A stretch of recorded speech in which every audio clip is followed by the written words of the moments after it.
एक बार एक जंगल के निकट दो राजाओं का घोर युद्ध हो रहा था। एक जीता, दूसरा हारा। सेनाएं अपने नगर की ओर लौट रही थीं।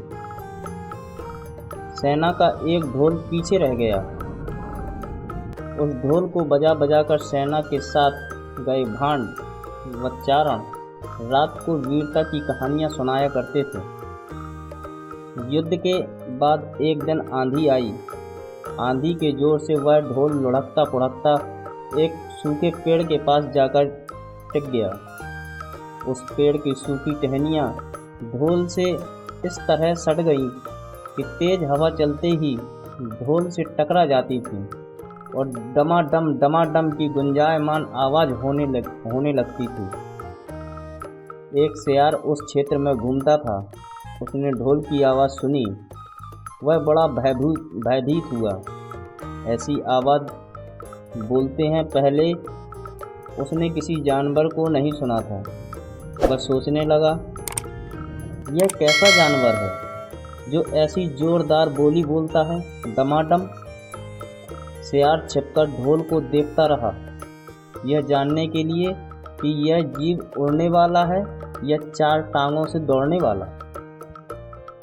एक दिन सियार झाड़ी के पीछे छुपा और ढोल पर नज़र रखने लगा। तभी पेड़ के नीचे उतरती हुई एक गिलहरी कूदकर ढोल पर उतरी।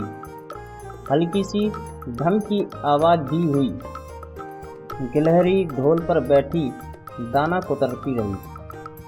सियार बड़बड़ाया, ओह, तो यह कोई हिंसक जीव नहीं है, मुझे भी डरना नहीं चाहिए। सियार कूद फांद कर कदम रखता हुआ ढोल के निकट गया। उसने सूंघा।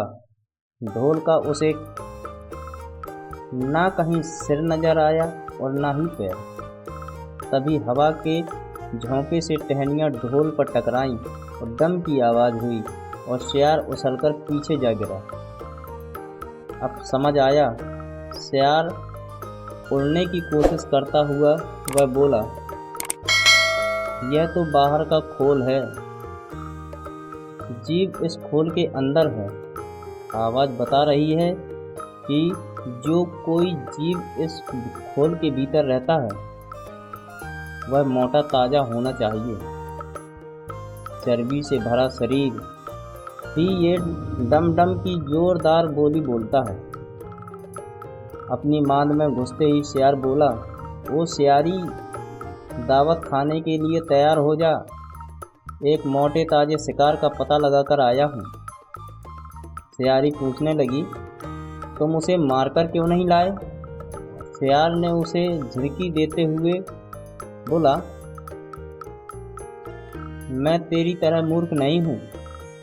वह एक खोल के भीतर छिपा बैठा है कि उसमें दो तरफ सूखी चमड़ी के दरवाजे हैं। मैं एक तरफ से हाथ डालकर उसे पकड़ने की कोशिश करता हूँ तो वह दूसरे दरवाजे से भाग जाता है। चाँद निकलने पर दोनों ढोल की ओर गए, ढोल की चमड़ी उधारने और किनारे फाड़ने।